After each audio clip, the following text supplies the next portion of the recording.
오늘 나눌 말씀은 민수기 6장 1절로 4절입니다.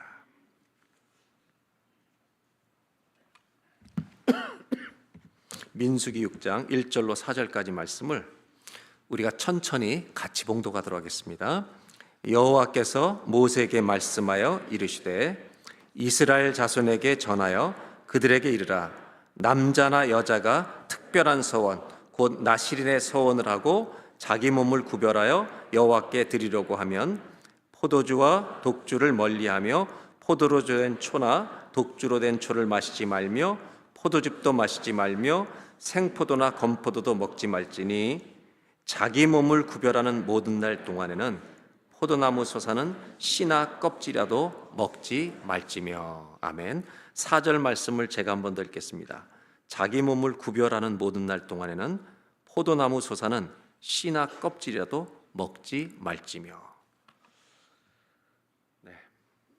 하나님을 진정으로 만난 신앙인이라면 한 번쯤은 자신의 삶을 주님께 드려보고 싶었던 마음이나 소원은 다 가졌을 겁니다. 왜냐하면 그분이 베푸신 사랑과 은혜가 너무나 큰 것을 알기 때문에 그렇습니다. 여러분이 한순간을 가졌을지라도, 어떤 한 특정한 기간을 가졌을지라도 그런 마음은 정말 주님 만난 사람은 다 한 번쯤 가지고 있었다는 말입니다. 이런 특별한 헌신의 마음을 실천에 옮길 수 있었던 제도가 구약 오늘 광야 시대의 나실인 제도였습니다. 이 나실인, 나실이라는 단어의 뜻은 구별되었다, 헌신한다는 뜻입니다. 그래서 그 사람들을 나실이라고 부른 겁니다. 유대인들의 랍비 전승에 따르면 우리가 하나님께 자신을 헌신할 수 있는 최소한의 기간은 30일입니다. 그러니까 일주일 헌신하는 건 안 된다는 거죠. 나실인의 소원은 최소한이 30일, 거기서부터 한 달에서 1년, 2년, 어떤 사람은 10년, 평생도 드릴 수 있는 겁니다. 그것이 나실인 제도였습니다. 근데 중요한 것은 그들이 서원하고 헌신한 그 기간에 이 나실인들에게 하나님이 특별히 부탁하신 조건들이 있었습니다. 몇 가지 나실인으로 서원해서 살아갈 때, 헌신된 삶을 살아갈 때 이거를 꼭 지키라고 권면하신 것이 있습니다. 그 내용 중에 하나가 오늘 읽었던 내용입니다. 그 나실인 이야기는 오늘 조금 이따가 나누도록 하겠습니다. 왜냐하면 그 나실인의 제도 속에 우리가 배워야 될 것이 있기 때문에 그런 겁니다. 그것을 나누기 위해서 먼저 저는 여러분들과 20대, 30대, 40대부터 80대, 90대까지 계신데 인생이 뭔지를 한 번쯤은 물어보며 살라고 부탁하고 있습니다. 도대체 인생이란 뭘까? 여러 종류의 정의가 있겠지만 오늘 좀 이 본문을 통해 나누려고 하는 것은 인생은 걸음을 배워가는 여정이다. 우린 다 걷잖아요. 직립보행, 사람만이 이렇게 걷는 겁니다. 아이는 태어나면 돌쯤 전후로 해서 걸음마를 배우기 시작합니다. 많은 부모들이 응원하고 박수를 쳐줍니다. 조금 더 자라서 이제 뛸 수 있게 되면, 걷고 뛰는 것이 자유로워지면 이제 이 세상을 만끽하기 시작합니다. 지가 하고 싶은 대로 다 가보는 겁니다. 그러다가 친구들과 놀러 다니면서 어울리는 법도 배우고, 청년이 되면 방황의 걸음을 배우기 위해 여기저기 기웃거리기도 합니다. 여러분은 방황의 걸음을 걸어본 적이 있어요? 전혀 아닌 것처럼 앉아있는데 방황의 걸음을 한번 내딛어 본 적이 있어요? 없어요? 네, 그래요. 다 있죠. 왜 없겠어요? 근데 우리 한국말에 교회를 다니든 아니든 관계없이 철이 든다라는 말이 있습니다. 방황의 걸음을 걷다가도 철이 들면 자신의 삶을 고민해 보는 겁니다. 어디로 걸어가야 하는가? 어떻게 살아가는 게 인간에게, 사람에게 소중한가? 심지어 교회를 안 다니는 사람들 중에서도 이런 고민을 하기 시작합니다. 우리 모두는 죽는 날까지 걸음을 배우는 겁니다. 저는 목사님들과 이런 나눔을 나눠요. 저는 목사됨이라는 걸음을 계속 걷고 있다. 38년을 걸었는데도 아직도 낯설다. 지금도 배울 거다. 내년이면 끝나니까 은퇴할 때까지 배울 거다. 낯설어요. 그리스도인은 우리 모두가 똑같은 걸음을 배우고 있습니다. 그건 뭐냐면 에베소서의 3장 말씀에 하면 우리 모든 성도들은 하나님의 성전으로 지어져 가고 있는 중이라고 말합니다. 성전이 되어가는 건축 중이란 말입니다. 우리 인생 자체가. 그렇다면 우리가 배워야 될 걸음은 뭐냐면 그리스도인은 성전이 되어가는 걸음을 배워야 한다는 말입니다. 내가 주님의 몸이 되어가는 걸음을 배워야 되겠구나. 이스라엘 백성은 광야에서 걸음을 배웠습니다. 하나님은 그들의 스승이 되어주셨습니다. 정말 방황하려고 미친 듯이 도망가는 놈부터 시작해서 우상을 섬기는 놈, 탐욕의 죄를 저지르는 놈, 별의별 사람이 다 있었습니다. 그들에게 똑바로 걸어라. 그 걸음을 가르치시는 40년의 여정이 그들에게 바른 걸음을 가르치시는 여정이었습니다. 오늘 나시린의 이 서원은 그 중에서도 우리에게 배워야 될 걸음을 가르치시는 여정입니다. 오늘 나시린으로 서원한 이 사람들에게 하나님이 부탁하신 그 기간 동안 부탁하신 것들인데 그 첫 번째가 오늘 포도에서 난 것을 먹지 말라는 것이었습니다.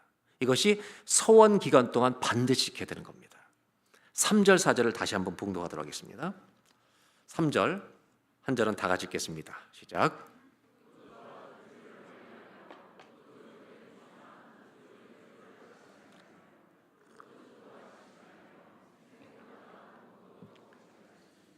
포도주나 독주 같은 걸 마시지 말라고 성경은 말하고 있습니다.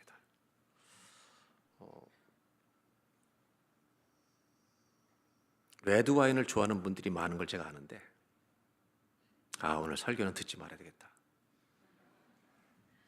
너무 두려워하지 말고 귀 기울이시기 바랍니다. 제가 신방 가보면 교인들 집에 이렇게 와인을 잘 모시고 있는 분들이 있어요. 그것까지는 제가 괜찮은데 어느 집에 갔더니 이 유리장에 그 양주, 독주 이런 게 쫙 들어있어요. 그리고 저를 초대했는데 같이 마시자는 거예요. 뭐 이게 한잔 하자는 거예요. 뭐예요? 귀를 막지 말고 끝까지 들으시기 바랍니다. 포도로 된 것을 먹지 말라는 말에는 더 중요한 뜻이 있기 때문입니다. 4절을 제가 읽어드릴게요. 포도주를 먹지 말라는 것보다 더 중요한 것은 뭐냐면 자기 몸을 구별하는 동안, 내가 나시대로 서원해서 하나님께 헌신한 그 기간 동안 이것이 더 중요한 겁니다. 내가 그 주님께 자신을 드린 기간 동안 포도나무 솟은 씨나 껍질 먹지 말라고. 우리는 무슨 질문을 해야 되느냐? 왜 이것을 먹지 말라고 하셨는지를 알아차려야 합니다. 오늘 예배당 오신 분들 중에 나는 나시린 서원은 안 했으니까 괜찮지. 나는 주일 예배만 참석하는 성도야. 나는 그 정도로 헌신할 마음은 없어. 그러니까 나는 맘 놓고 독주도 마셔야지. 자유로워지지는 마시길 바라요. 여러분, 사실 주일 예배만 참석하는 분들도 세상 사람들의 눈으로 볼 땐 대단한 기독교인들이에요. 아침에 성가대원들 몇 시에 교회 도착하세요? 7시. 몇 시에 일어나요? 5시. 그러니까 여러분, 안 믿는 사람들이 여러분 보면 미친놈들이다. 이 주일날 잠 안 자고 5시에 일어나서 그리고 또 이거 뭐 찍어 바르고 다 해야 되잖아요. 근데 유난히 주일날 화장이 또 안 돼, 이게. 그리고 매주 나오는 여러분들이 세상 사람들을 볼 땐 나시린이에요. 여러분, 주일 예배만 출석하는 분들도 어마어마한 시간을 드려야 되는 거예요, 교회에. 하나님께. 피하려고 생각하지 말라는 겁니다. 거꾸로 이 나시린의 서원 속에 우리에게 가르쳐 주시는 게 뭔가를 거꾸로 배워보자는 겁니다. 우리의 질문은 딱 하나예요. 왜 포도에서 난 것은 일체 먹지 말라고 하시는가? 이유가 있죠. 포도나무를 심으면 포도나무를 심은 사람들이 포도 열매를 풍성히 수확할 수 있는 기간은 적어도 3년을 기다려야 돼요. 그래야 포도도 따고 포도주도 담그고 비시주로 말하면 아이스 와인도 담그고 3년을 기다려야 되는 거예요. 그렇다면 이 포도에서 난 것을 먹지 말라는 말은 하나님이 명확하게 말씀하시는 게 있어요. 이 땅에 정착할 생각하지 마. 여기가 네가 영원히 살 곳이 아니라는 것을 잊지 말고 이 정신을 가지고 살라는 것이 포도에서 난 것을 먹지 말라는 태도라는 거예요. 정신이라는 거예요.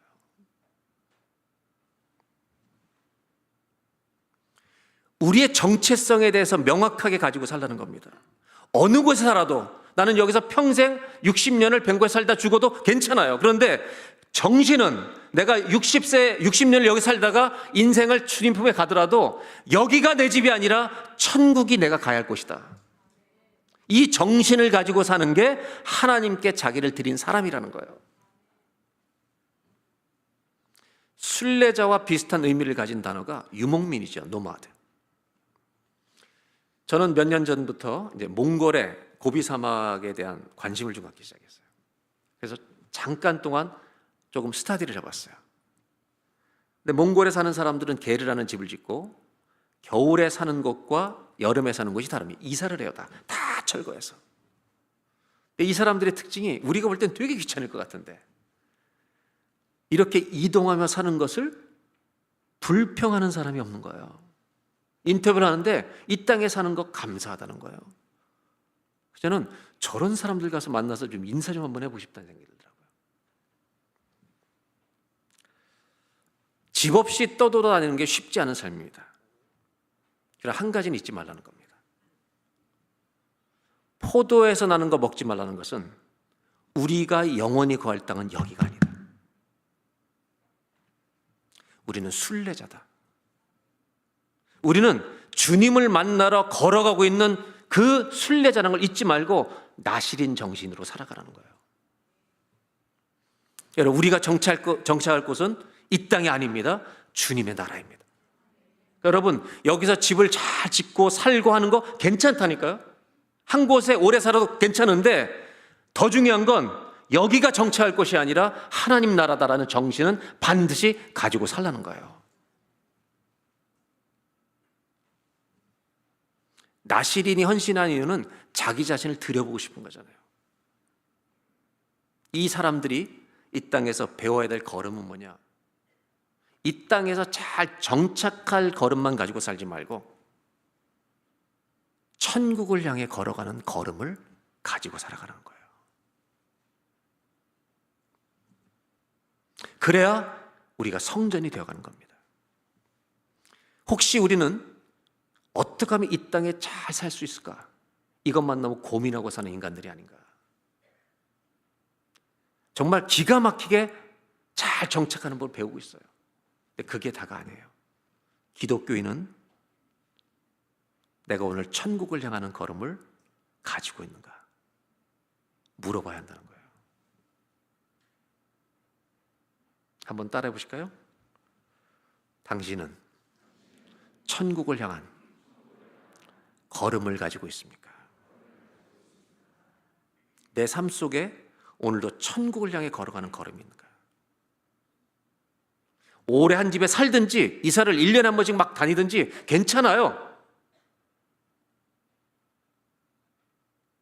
이사를 많이 다녀도 안 다녀도 괜찮은데 중요한 것은 이 땅에 살 사람이 아니라 우리의 영원한 거처는 하나님의 나라다. 이거를 반드시 마음에 품고 걸어가는 저와 여러분 되시길 바랍니다. 저는 평일날 이렇게 교회에 있다 보면 어느 날 갑자기 차가 많이 들어와요. 왜 갑자기 오지? 중보기도 하는 분들이 오는 거예요. 어제도 보니까 뭐 찬양팀들이 올라오고 연습한다고 성가대가 오고 요새 세미나 끝나더니 불이 붙었는지 또 계속 뭐 성가대 어제 또 모였죠. 참 힘들겠어요, 내가 볼 때.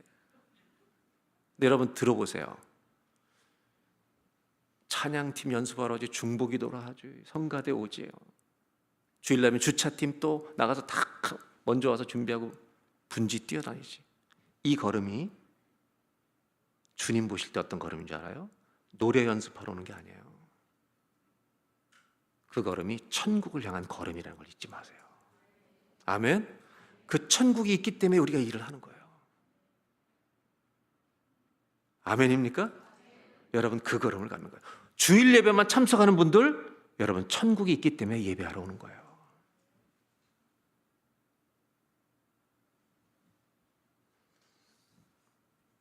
제가 시골교회 첫 목회를 시작했을 때, 한국은 이제 서울에서 보면 이렇게 꽃꽂이가 아름답고 화려하잖아요.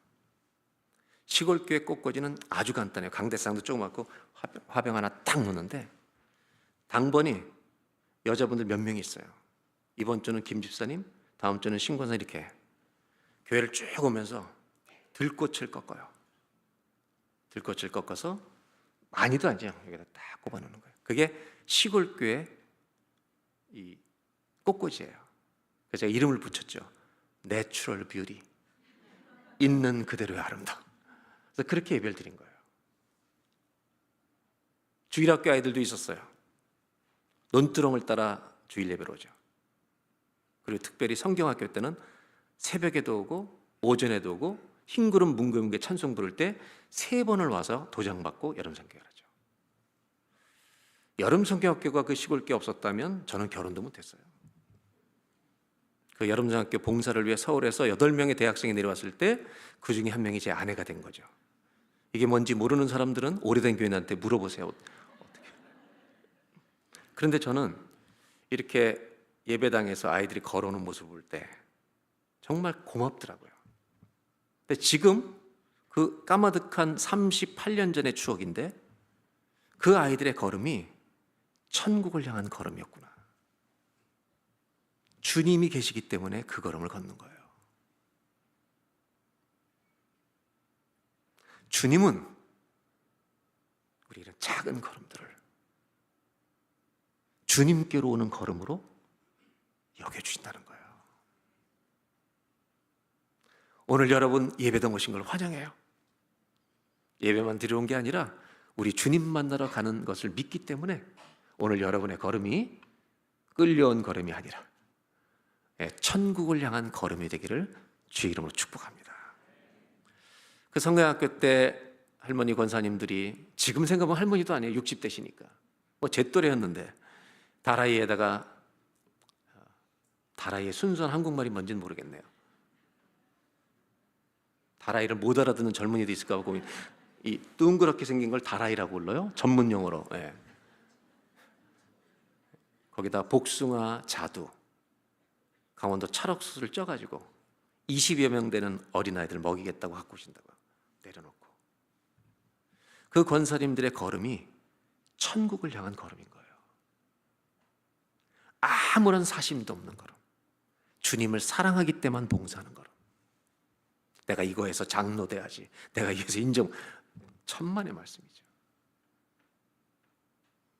천국을 향한 걸음에는 사심이 없는 거예요.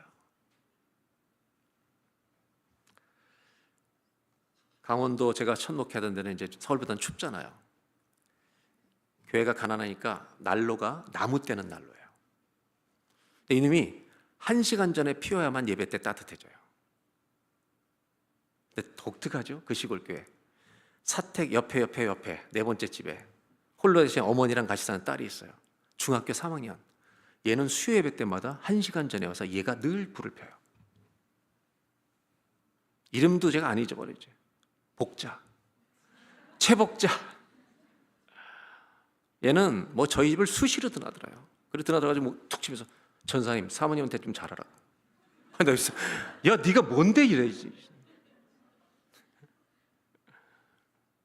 힘들어서 우리 집사람 집 애기 업고 나갔던 것도 다 아니까 얘는. 정말 재밌는 아이였어요. 근데 걔가 그렇게 1시간 전에 와서 예배당에 불을 펴준 거죠. 그 100m밖에 안 되는 그 거리를 걸어오는 이 아이의 그 걸음은 천국을 향한 걸음인 거예요. 그 교회가 하도 가보고 싶어서 한 10년 전쯤, 8년 전쯤에 제 아내가 너무너무 가고 싶대요. 그래서 그 교회를 가봤죠. 근데 예배당을 너무너무, 후임 목사님이 너무너무 예쁘게 다 정리해서 정말 너무너무 예쁘게 깨끗하게 해놓고 성가대도 딱 잘 하고 있고, 저희 때 이제 세웠는데, 근데 반주자가 복자인 거예요. 내가 야, 너 피아노 못 쳤는데 어떻게 됐어? 걔는 원주 시내에 결혼해 살고 있는데 목사님 우리의 반주자가 계속해서 선생님 있다가 하고 막 그랬잖아요. 그래서 자기가 열받아서 피아노를 배웠대. 반주자가도 남편은 안 믿는 사람 결혼해서 끌고 나와서 남편은 차량 운행시키고 용사가 되고, 그리고 원주 시내 가면 얘기도 모르겠지만 경희한의원에 지금 거기서 리셉션에서 일을 해요. 그러면서 시골 이제는 길이 좋아져서 뭐 아주 옛날처럼 멀지 않지만 그 교회를 계속 다니는 거죠. 그리고 작년에 제가 어머님 댁 갔다가 어깨가 좀 힘들어서 전화했죠, 목자한테. 침 좀 맞으더니 빨리 와요, 빨리. 얘는 언제나 명령형이야 나한테. 아, 참. 그래 너무 친했어요. 이제 걔도 50인데 갔죠. 앉아요. 다 써놨으니까. 선생님한테 딱 가더니 우리 목사님이시라고. 이분이 얘 취업할 때 제가 소개했던 거거든요.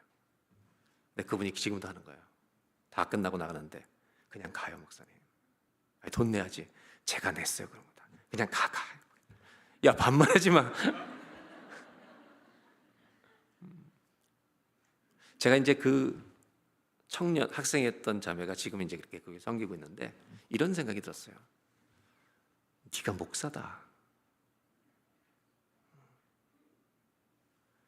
너는 나시린이구나.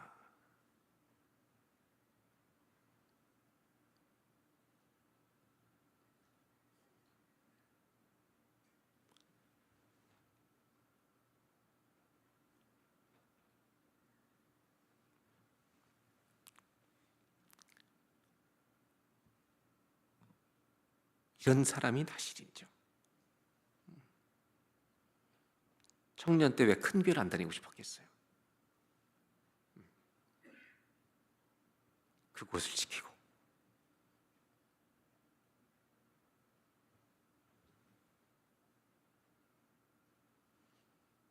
주님의 은혜를 아는 사람은 그런 걸음을 가지고 사는 거예요. 천국을 향해 걸어가는 걸음. 주님의 은혜 때문에 저와 여러분의 가슴 속에 나시린의 정신이 있기를 바랍니다. 저도 주님께 드리고 싶습니다.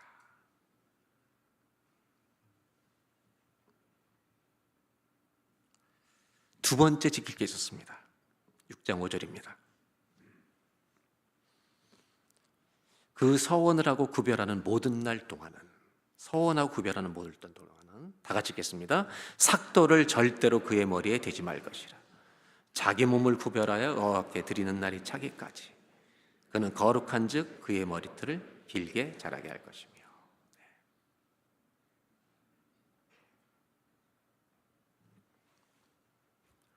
와인에 대해서 고민하지 마세요, 여러분. 너무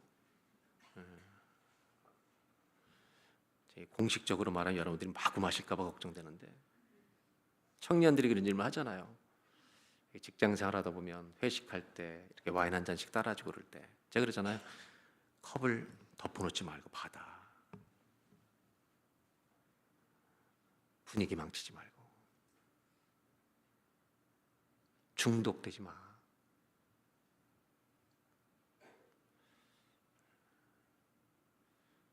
포도주 마시자 그게 중요한 게 아니라니까요. 나 천국을 향해 걸어가고 있지. 그게 더 중요한 거죠. 두 번째 은 뭐예요? 머리를 자르지 말라. 이 기간 동안은 한 달만 안 자르고 덥수게지는데 여러분 1년을 한 사람은 길어요. 상상이 되세요? 제가 흰머리 휘날리며 이렇게 묶어볼까요? 흰머리 묶어가지고 그러면 제가 설교하러 오는 게 아니라 기타 들고 나타나야죠. 여기서 비녀 하나 꽂고. 근데 머리를 자르지 말라는 뭐냐? 이거예요. 눈에 띄게 하는 거예요. 아, 저 사람은 서원했구나. 알아차리게 하는 거예요. 왜 그렇게 하셨을까요? 이것도 똑같아요. 머리 길려서 구별된 게 중요한 게 아니에요. 구별된 삶을 살라는 거예요.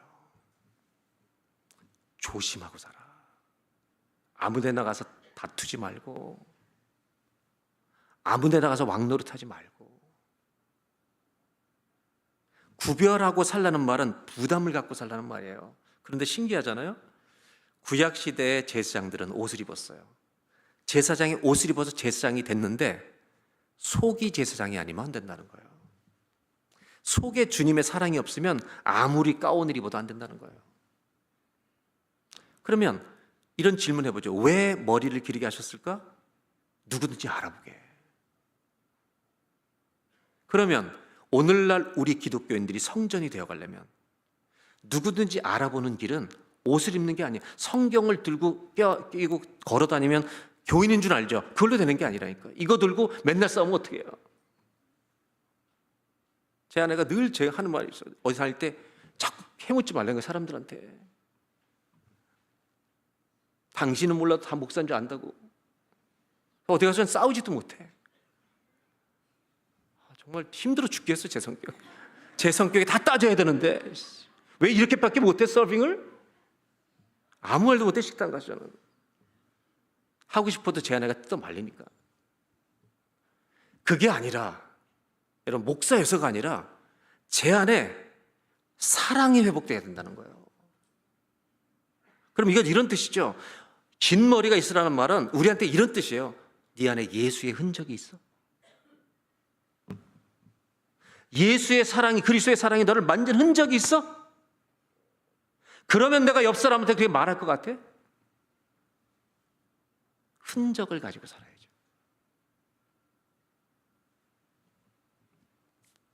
저는 그래서 주님께 기도했어요. 긴 머리 가진 것은 구별된 건데 하나님, 이 구별된 긴 머리의 삶을 살기 위해서 머리가 긴 것만이 아니라 속 사람이 구별된 삶을 살기 위해서 오늘날의 긴 머리를 2025년을 사는 제가 어떻게 적용하면 좋겠습니까? 주님께 너무 궁금해서 물어봤어요. 긴 머리를 가지고 예수의 흔적을 가지고 내가 사는 길, 성전이 되어가는 길은 뭡니까? 기도하고 기도했는데 주님이 딱 4글자로 대답을 주셨어요. 4글자. 긴 머리는 3글자잖아요. 4글자. 궁금하죠? 네? 궁금하지 않으면 얘기 안 해, 나는. 궁금해요? 네, 이거 궁금한 걸 가져서 우리 같이 가자고, 이거. 응? 예수의 흔적을. 뭐라는지 아세요? 너 긴 머리를 가진 구별된 모습을 가진 게 중요한 게 아니라 구별된 삶을 살려면 어떻게 되는지 아니? 긴 머리가 아니야. 골방기도. 혼자서 기도하는 시간을 가져. 엎드려야만 바뀌는 거야. 벌써 아멘 안 하잖아 지금. 힘든데. 아니, 그게 아니라 골방기도. 아무도 없는 곳에서 내 방에서 혼자 기도하는 시간. 그걸 가진 사람은 엎드리기 때문에 주께서 바꿔주신다고요. 아멘입니까? 그래서 부부 사이도 있잖아요. 아내들이 그렇게 꼴보기 싫은 남편이 기도하면 천사처럼 보이는 거예요. 그래서 기도 안 하는 건 난 알아. 기도하라는 거예요.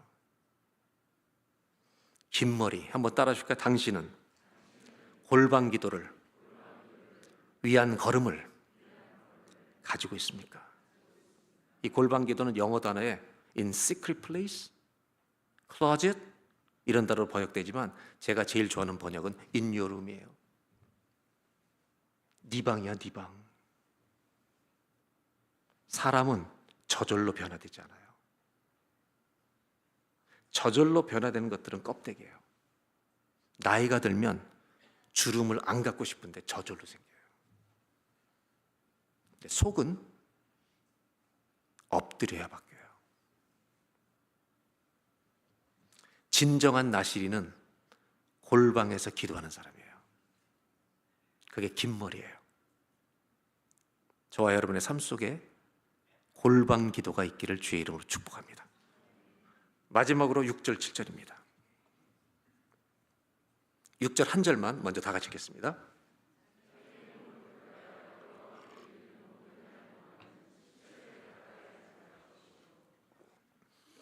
이 서원 기간 동안 한 가지 또 지켜야 될 3번째 게 있는데 시체를 만지면 안 돼요. 구약에 제사를 드릴 때 부정한 것들이 있었어요. 그 부정한 것을 행하면 제사에 못 나와요. 정결될 때까지 기다렸다 나와요. 이제 이 나실인에게는 시체와 닿는 순간 나실인의 계약이 해지가 돼요. 7절에 심지어 이렇게 말씀하세요. 7절, 그의 부모 형제 자매가 죽은 때라도, 가족이 죽은 때라도 그를 만지지 말래요. 만져서 나실인의 서원이 끝나는, 이걸 몸을 더럽힌다고 서원을 깨뜨리게 하는 거 하지 말 것이니 이는 자기의 몸을 구별하여 하나님께 드리는 표가 그의 머리에 있습니다. 그러니까 시체와 닿는 순간 이제 서원은 끝나는 거예요. 그렇다면 우리는 질문해야 될 게 있어요. 왜 시체와 닿는 걸 그렇게 막으셨을까? 어느 정도 했냐면, 내가 길을 가다가 우연히 누가 죽으면서 쓰러져서 죽었는데 나의 몸에 닿았어요. 이것도 안 되는 거예요. 6장 9절에 이렇게 되어 있습니다. 누군가가 그 사람 앞에서 갑자기 죽어 그 죽음의 몸이다 헌신한 표로 기른 머리털을 더럽혔을 때는 몸을 정결하게 하는 날 그 머리털을 밀어야 한다. 그는 이래 동안을 기다렸다가 정결하게 7일째 머리털과 수염을 다 밀어서 이제 서원이 해제가 되는 거예요. 12절, 자기 몸을 구별하여 여호와께 드린 날을 새로 정하고, 근데 서원을 더 하고 싶어요. 그럼 다시 서원하는데 1년 된 양을 가져다가 속건제물로 드릴지니라. 그래서 아주 재밌는 표현이죠. 자기 몸을 구별한 때 그의 몸을 더럽혔은즉 지나간 그간은 어떻게 해요? 카운트가 돼요, 안 돼요? 안 돼요. 다시 시작하는 거예요. 1년을 드린 사람은 중간에 시체가 닿았어요. 제사 드리고 다시 시작해 1년을. 너무 엄격한 규정 아니에요? 이제 효자의 입장에서는 왜 부모님도 만지지 못하겠을까? 뭔가 영적인 의미가 있어서 하시는 거죠. 부탁하시는 거죠. 우리는 질문해야 합니다. 왜 시체를 만지지 말라고 하시는 걸까? 그 이유는 이것부터 얘기드리면 좋아요. 우리 하나님은 죽어 계신 하나님이 아니라 살아 계신 하나님이시기 때문이에요. 우리가 믿는 하나님은 오늘도 살아 역사하시는 분인 줄로 믿습니다.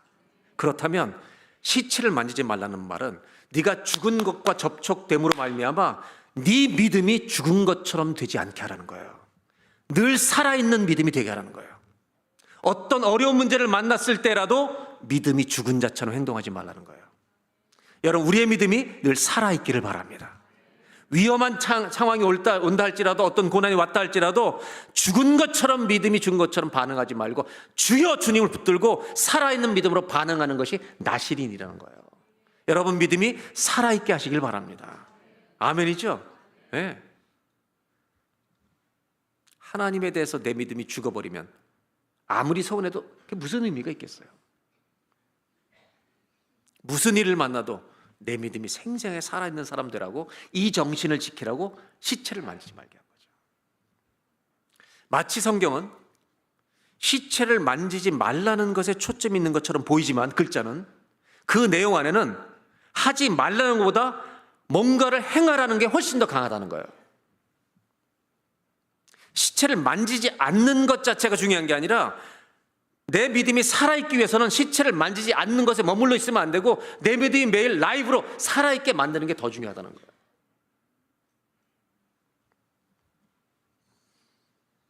우리는 죽게 하는 일 말고 남을 일으키고 살리는 생명 일에 참여하고 있느냐, 이걸 질문하는 거예요. 선악과 먹고 너도 먹고 같이 죽자 그러지 말고 생명나무를 줘야 되지 않겠냐.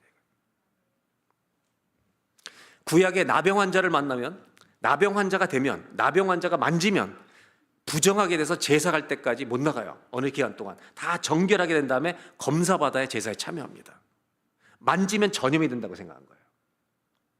나병도 안 되고 만져 접촉이 돼도 안 돼요.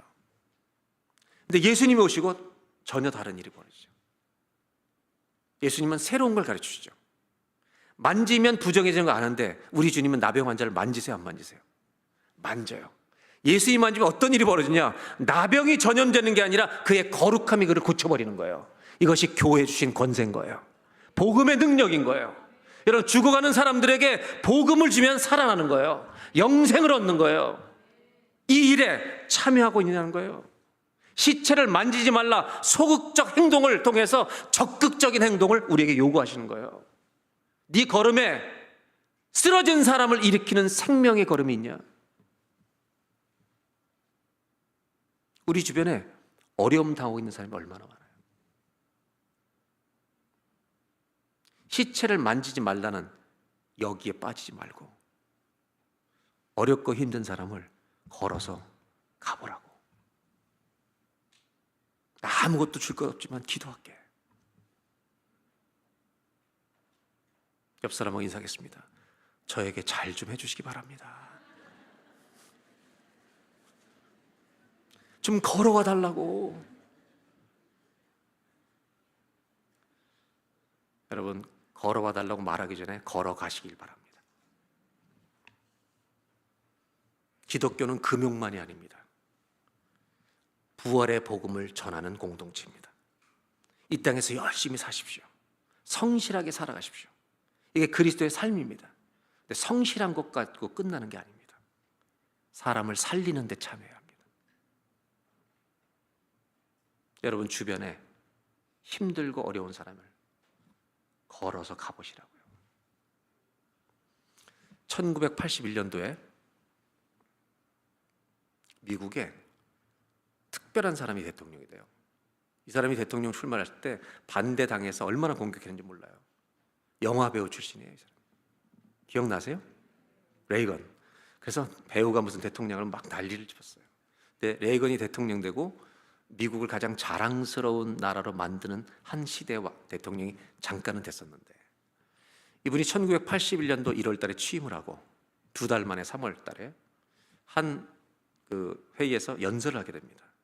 3월 달에 연설을 하고 나와서 대통령 리무진을 타려고 할 때 25살의 정신 이상 청년이 실탄을 6개를 넣고 대통령을 향해 총을 쏘기 시작합니다. 첫 발을 딱 쐈는데 심장에 안 맞으면 가슴을 관통합니다. 그리고 대통령은 쓰러질 때 경호실의 제일 대표였던 사람이 대통령을 몸을 밀치면서 리무진에 확 집어넣어 버립니다. 살리려고. 나중에 레이건이 쓴 회고록에 이런 얘기가 나와요. 그 경호대장이 나를 차에 쳐서 밀어 넣을 때 내 옆 갈비뼈가 부러진 줄 알았대. 너무 아파가지고. 근데 갈비뼈가 아니라 사실은 총을 맞은 거예요. 이 리무진에 집어넣자마자 이 청년은 5발을 계속해서 쏩니다. 이때 놀라운 광경이 펼쳐집니다. 그 경호원들 4명이 몸을 던져서 대통령이 있는 곳에 뛰어듭니다. 5발의 총알이 경호원들 4명의 몸에 맞습니다. 그리고 다 쓰러집니다. 그것을 찍은 사진은 그의 퓰리처상을 받습니다.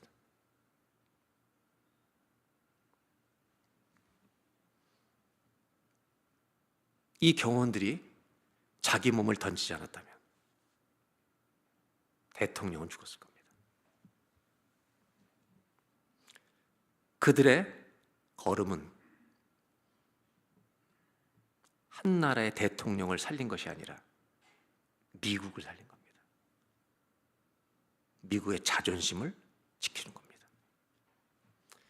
여러분, 이들의 행동은 본투비 타고난 게 아닙니다. 훈련된 것입니다. 만일 목사가 교인들을 위해 몸을 던질 수 있다면,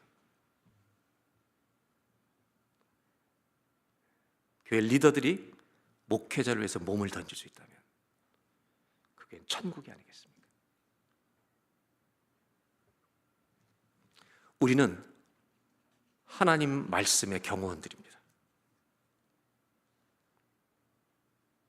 죽어가는 일에 죽어가는 사람들을 살릴 수 있는 생명의 일에 참여해야 기독교인이고 성전이 되어가는 겁니다. 사람을 죽이는 일에 참여하지 말고 살리는 일에 참여하시는 걸음을 꼭 가지시기 바랍니다. 천국에서 감격할 겁니다. 남을 괴롭히는 걸음, 남을 욕하는 걸음, 남을 향해 총을 겨누는 걸음 반드시 후회하게 될 것입니다. 넘어진 사람들을 짓밟고 가지 마십시오. 거꾸로 여러분 주변에 오늘 쓰러져 있는 사람, 힘든 사람, 아픈 사람, 그 사람을 찾아가는 걸음이 생명의 걸음이 아니겠습니까? 광야 같은 이민 생활에 얼마나 자주 쓰러집니까? 한 번만 따라하실까요? 당신은 연약한 자를 돕는 생명의 걸음을 가지고 있습니까? 오늘 세 가지의 걸음을 얘기했어요. 두 번째 걸음도 한번 다시 한번. 당신은 골방 기도를 위한 걸음을 가지고 있습니까? 첫 번째가 뭐였어요? 천국을 향한 걸음. 잊어버려도 돼요. 주님이 원하시는 걸 하고 있으면 그 걸음이 되는 거예요. 여러분, 남을 돕는 삶을 사시길 바랍니다. 연약한 사람들, 쓰러진 사람들, 고통당한 사람들. 왜? 우리는 죽으신 예수를 믿는 게 아니라 부활하시고 다시 오실 예수를 믿는 사람들이기 때문입니다. 기도하겠습니다.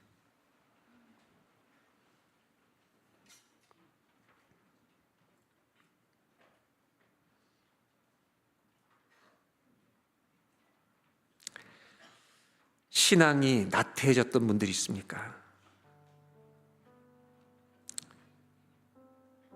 믿음이라는 것 자체는, 하나님을 믿는다는 것 자체는 절대로 나태한 것이 될 수 없는 겁니다. 성립이 안 되는 겁니다. 자기 몸을 내어주신 분을 우리가 사랑하고 섬기는 것이기 때문에, 주님을 더 사랑하고 싶은 마음에서 떠났던 사람이 있다면 주님 다시 돌아오는 오늘 예배가 되게 하여 주옵소서. 나시린의 정신을 회복하게 도와주시길 원합니다. 하나님, 포도에서 난 것을 먹지 마라, 형식을 말씀하시는 게 아닙니다. 이 땅이 네가 영원히 살 것 아니다. 천국을 향한 걸음을 가지고 살아라. 오늘 여러분 이 교회에 온 걸음은 천국을 향한 걸음이었습니까? 여러분 봉사하는 그 모든 걸음이 천국을 향한 걸음입니까? 주님, 저의 걸음이, 주님을 섬기는 모든 걸음이, 단기 선교하는 모든 걸음이 천국을 향한 걸음이 되게 하여 주시옵소서. 주님을 사랑하기 때문에 섬기는 모든 봉사가 되게 하여 주시옵소서. 주님 만나러 가는 것을 알기 때문에 섬기는 자의 걸음은 천국을 향한 걸음이 될 줄로 믿습니다. 하나님, 그런 걸음을 회복시켜 주시옵소서. 하나님, 긴 머리를 가지라 하셨습니다. 구별된 삶을 살라는 말입니다. 하나님, 저에게는 그것이 없습니다. 골방에서 기도하는 자는 속사람이 바뀔 줄로 믿사오니 아버지, 기도하러 가는 걸음을 가지고 사는 우리가 되게 하여 주시옵소서. 하나님, 시체를 만지지 마라. 네 믿음이 죽은 것처럼 될까 봐 두렵다. 무슨 문제를 만나도 너희 믿음이 살아있게 할지어다. 하나님, 그렇게 되기를 소원합니다. 내 믿음이 살아있기 위해, 아버지 생명의 걸음 되기 위해 우리 주변에 힘들고 쓰러지고 어려운 사람들을 찾아가는 걸음을 간직하고 살아가는 예수의 이름으로 일으키는 아버지 능력이 우리는 없지만 아버지 그들에게 예수님을 전하는 주님만이 소망입니다 말하고 기도해 줄 수 있는 그런 생명나무의 걸음을 가지고 살아가는 우리가 되게 하여 주시옵소서. 우리가 다 같이 한번 합심하여 잠시 기도하겠습니다. 하나님 아버지, 오늘 우리는 어떤 걸음을 가지고 살아가고 있습니까? 광야 같은 이민생활을 오늘도 걸어가는데, 교회를 나오는데 아버지 하나님, 우리는 나시린의 정신을 가지고, 순례자라는 정신을 가지고 아버지 이 걸음을 걸어야 하는데, 이 땅에 사는 것만 우리가 아버지 하나님 집착하고 배우고 아버지 그 걸음의 전문가만 되는 것이 아닌지 아버지 두렵습니다. 하나님, 오늘 이 예배가 우리를 깨워주시는 예배가 되기를 원합니다. 하나님, 적당히 살려고 하는 이 게으름과 나태함에서 우리를 흔들어 깨워주시기를 소원합니다. 하나님, 주여, 이 믿음의 걸음, 생명의 걸음, 기도의 걸음을 우리에게 가르쳐 주시옵소서. 천국의 주님 만나러 가는 이 길이라는 이 걸음을 날마다 잊지 않게 하여 주셔서 나실의 정신을 가지고 사람들을 만나고 맡겨진을 수행하는 우리 모두가 주여 되게 하여 주시옵소서. 하나님,